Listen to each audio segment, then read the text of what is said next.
Salut tout le monde, j'espère que vous allez bien, c'est Alan Nobal aka Alan Motivation et on se retrouve pour un nouvel épisode du Atmosphere Podcast. Podcast qui a pour vocation de t'aider à comprendre tes peurs, à les surmonter et à les dépasser, de développer ton mindset, ton environnement et ta vision du monde et même de t'aider à accomplir ta mission de vie et tes objectifs. Donc aujourd'hui, on va parler de 2020 de cette année et surtout des 4 prochains mois qui arrivent puisque ce sont les 4 derniers mois de l'année. Mais tout d'abord, si tu écoutes ce podcast, je suis très content parce que ça veut dire que tu as envie et j'ai envie de dire que ça veut aussi dire que tu as survécu à ces 8 premiers mois. Donc vraiment, bravo, je suis content que tu sois là, content que tu sois en vie, content que tu sois avec moi, avec nous. Et vraiment, c'est super. Donc, prends soin de toi surtout, c'est important et j'espère vraiment qu'on va pouvoir arriver au 1er janvier 2021 ensemble, d'accord? Donc, je te souhaite vraiment le meilleur et la santé. Donc, on va parler justement de ces 4 derniers mois qui arrivent et de comment faire en sorte justement de s'organiser au mieux de façon à atteindre nos objectifs en cette fin d'année. Donc, peut-être que tu n'as pas d'objectif particulier, peut-être que tu as un objectif, 10 objectifs, dans tous les cas, ça te servira si tu as envie d'atteindre quelque chose et de réaliser quelque chose. Donc tout d'abord, je vais te faire un retour d'expérience sur la visualisation du chemin parcouru. Est-ce que tu vois ce que c'est? Tu sais quand on te dit que pour ne pas trop se focaliser sur tout ce qu'il y a à accomplir pour arriver à un point donné et donc pour ne pas se décourager, il vaut mieux regarder tout le chemin qui a déjà été parcouru et relativiser. Eh bien, je vais te partager une expérience que j'ai vécue par rapport à ça et qui m'a assez impacté en fait et qui a produit quelque chose d'assez intéressant. On va en parler. Ensuite, je vais te faire un retour d'expérience sur le fait de ne pas être organisé, sur ce que ça procure chez moi, sur les résultats qui en résultent justement. Et enfin, je vais te partager la méthode que j'utilise pour planifier, m'organiser et pour optimiser mes journées, mes objectifs de façon à les atteindre. Donc voilà, on aborde tout ça aujourd'hui. Alors, en ce qui concerne cette expérience que j'ai vécue sur la visualisation du chemin parcouru, déjà, je vais te dire pourquoi le podcast porte sur ça aujourd'hui, parce que ça c'est magique. Je vais te partager des petits éléments comme ça dans les podcasts, tu vois, des petits éléments que je partage pas forcément autre part. Mais en fait, si tu veux, aujourd'hui, en tout cas en général, quand je réalise des podcasts, j'utilise mes propres publications et je m'en inspire pour les sujets, pour les podcasts. Et il se trouve qu'aujourd'hui, la prochaine publication que je devais utiliser pour réaliser le podcast du jour, c'était une publication dans laquelle je parlais des 4 derniers mois de l'année. Alors là, je me suis dit, waouh, ça tombe bien. Et je sais que, en tout cas, je ne crois pas au hasard. Donc autant te dire que je me suis dit, ok, ben ça tombe bien, c'est parfait, on va atteindre les 4 derniers mois de l'année, donc on va parler de ça. Et c'est pourquoi j'ai voulu aborder ce sujet avec toi aujourd'hui.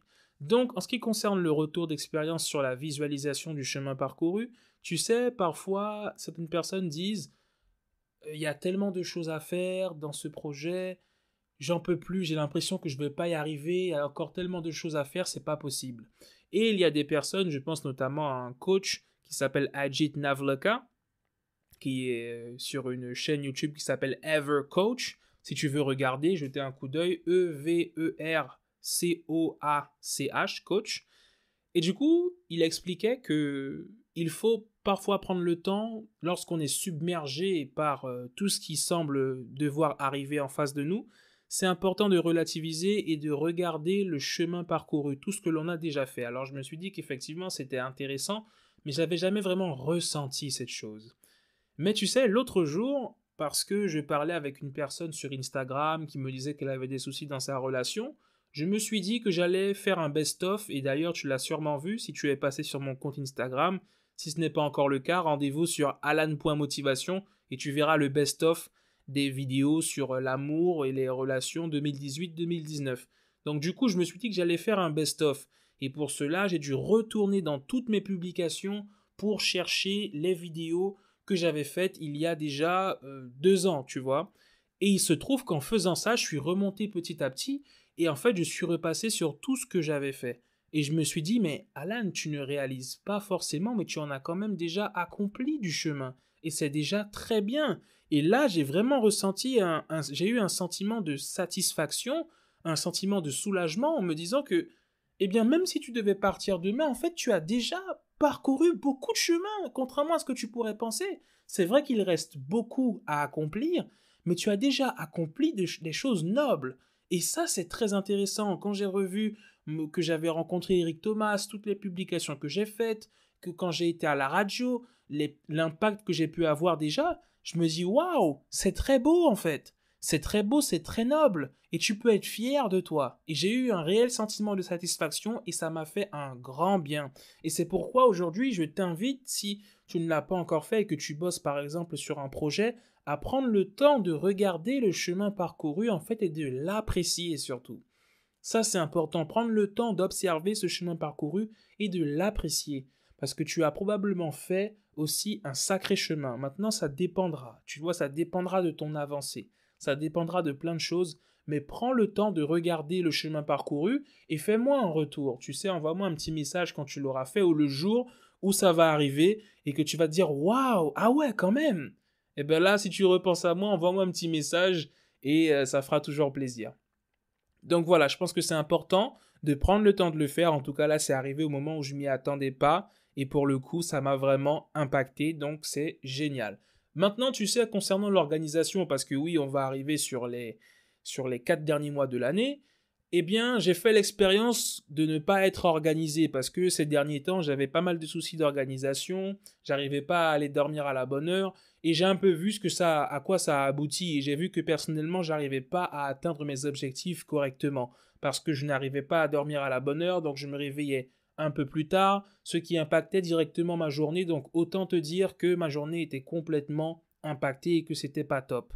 Donc là, clairement, je priorise et je préconise l'organisation pour atteindre de manière optimale nos objectifs. Certaines personnes pensent que être organisé, c'est être emprisonné, alors qu'en fait, je pense réellement qu'être organisé, c'est être libéré.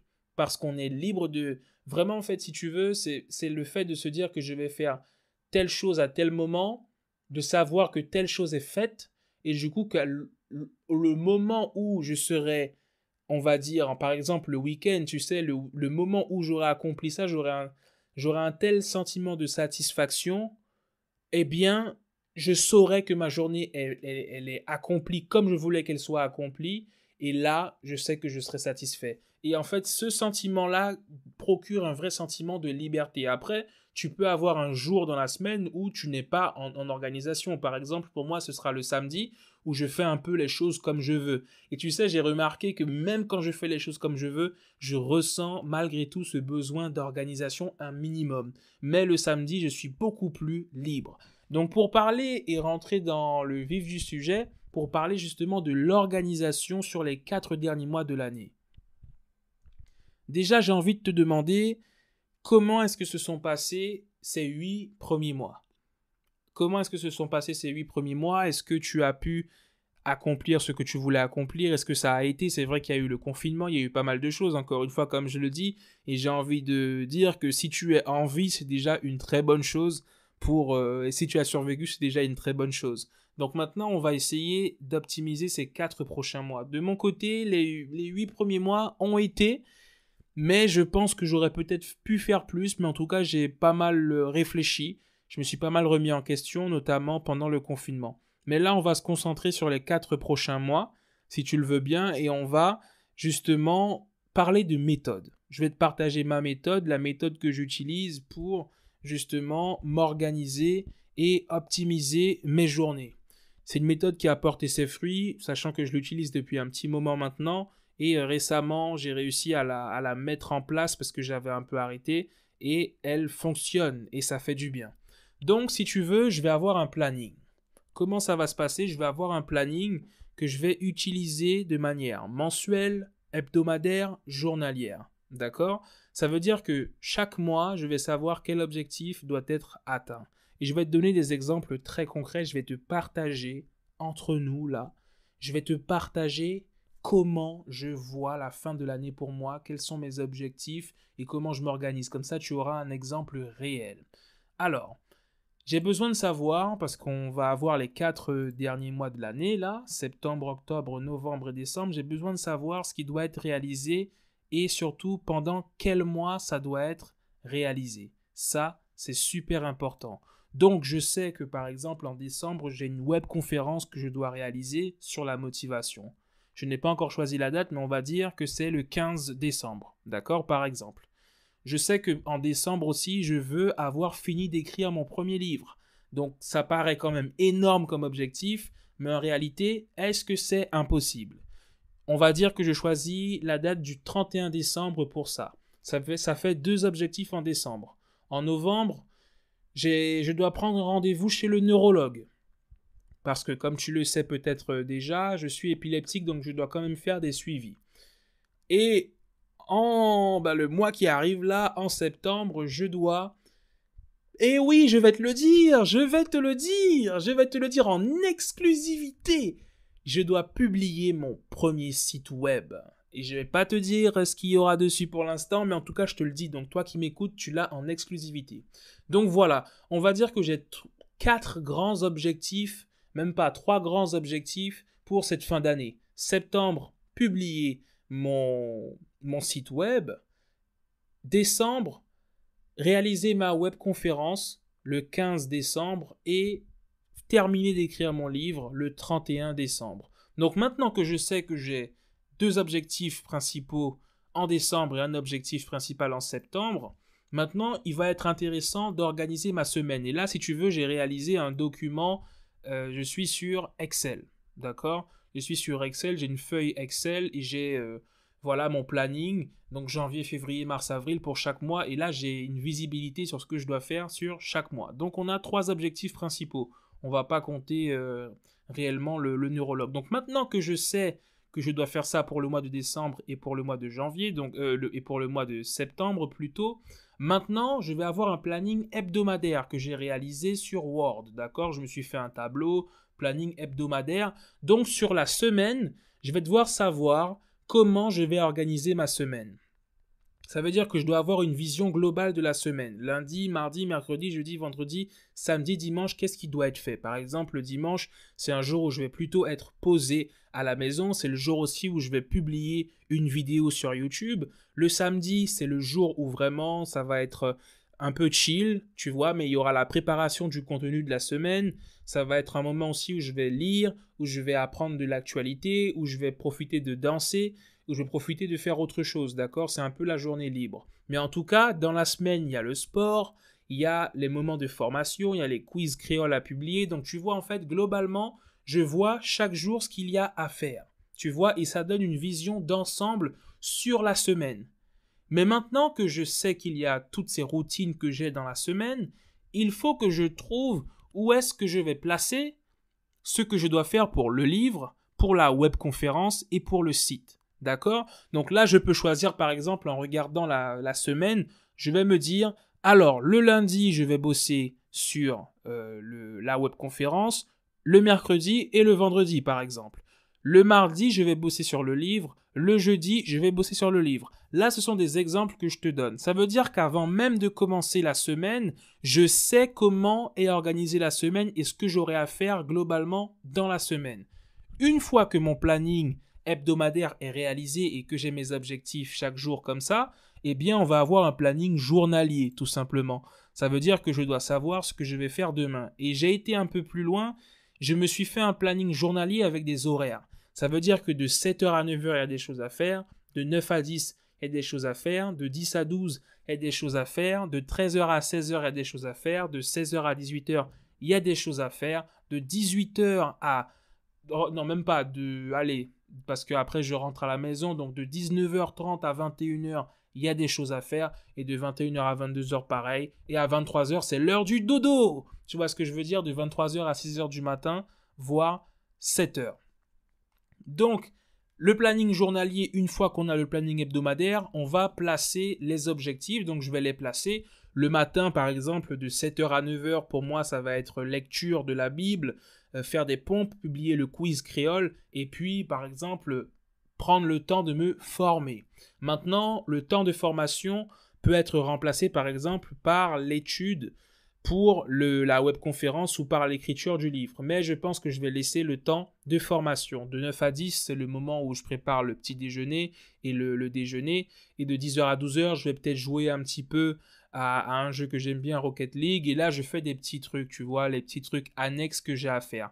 Maintenant, de 13h à 16h dans l'après-midi, en réalité, c'est là où je vais carburer et où je vais soit travailler sur la webconférence, soit travailler sur le projet du livre. Donc, si le lundi, parce qu'on regarde à nouveau le planning hebdomadaire, je vois que le lundi, j'avais dit que je devais travailler sur, normalement, si ma mémoire est bonne, j'avais dit que je devais travailler sur la webconférence. Donc, je vais noter mon planning, donc je le fais la veille. Donc, je note demain, de 13h à 16h, travailler sur la webconférence. Voilà. Et du coup, ça permet d'avoir un fil conducteur au jour le jour, sur la semaine et sur le mois. Et c'est pour ça que c'est super efficace. Et cette méthode, je te recommande de l'essayer pour que tu vois quels sont les résultats que tu pourras avoir avec. C'est vraiment intéressant. Après, tu peux aller encore plus dans les détails avec la méthode MTO, qui est aussi une méthode pour noter ses objectifs, qui est assez précise, mais on n'ira pas jusque-là, en tout cas, dans cet épisode du podcast. Mais en tout cas, c'est pour te dire que ce qui est intéressant pour noter et en tout cas pour atteindre ses objectifs efficacement et pour être efficace pour les 4 prochains mois, c'est d'avoir un planning sur le mois, ça veut dire un planning mensuel, pour savoir ce que tu dois faire en décembre, quand est-ce que les objectifs doivent être atteints. À partir de là, avoir un planning hebdomadaire sur la semaine pour avoir une vision d'ensemble. Quelles sont tes routines? Le sport, où est-ce que ça va? Le lundi, le mercredi. Le sport, c'est le lundi, le mercredi et le vendredi pour moi. Tu vois? Comme ça, tu vois ce qu'il y a à faire sur la semaine et tu peux t'organiser en fonction chaque journée. Et chaque journée, tu prépares la journée en remplissant le planning journalier. Alors, le matin, je vais faire ça. Entre telle heure et telle heure, je fais ça. J'ai l'après-midi pour faire ça, pour bosser sur ça. Et ensuite, on voit ce que ça donne. Et si tu arrives à tenir et à réaliser les objectifs sur la journée, eh bien, chaque jour où tu réussiras te rapprochera un peu plus de l'objectif que tu dois accomplir, eh bien, en décembre. Et pour moi, ce sera justement la webconférence et l'écriture du livre. D'accord? Donc voilà, j'espère que ce podcast t'a plu. En tout cas, c'était important pour moi de partager cette méthode qui est assez simple. Je t'invite à l'essayer et tu vas me dire ce que ça donne. Est-ce que tu es une personne qui aime être organisée ou bien est-ce que tu ne l'es pas du tout? Je connais des gens qui ne le sont pas du tout, mais en tout cas, je pense que c'est super important quand on veut être efficace. Mais je t'avoue quand même qu'il y a des jours dans la semaine, le samedi et le dimanche,